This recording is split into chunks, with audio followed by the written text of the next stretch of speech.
पूर्वतन प्रधानमंत्री मनमोहन सिंह को पुष्पमाल्य अर्पण कर शेष श्रद्धांजलि देइछन्ति मुख्यमंत्री मोहन चरण माझी।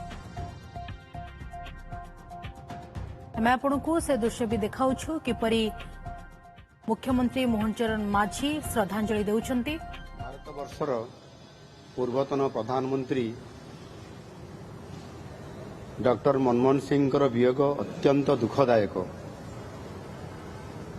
स्वर्गत सिंह देशर जने महान बरपुत्र थिले। अर्थनीति क्षेत्र में तांकर ज्ञान और दक्षता पाई से सारा विश्व रे सम्मानर अधिकारी हो पारिथिले। तांकर उदार अर्थनीति जोगु भारत विश्वर एक प्रमुख अर्थनीति भावे यात्रा आरंभ करि पारिथिला। प्रधानमंत्री भावे से विभिन्न क्षेत्र में देशर विकास को त्वरान्वित कराई पारिथिले।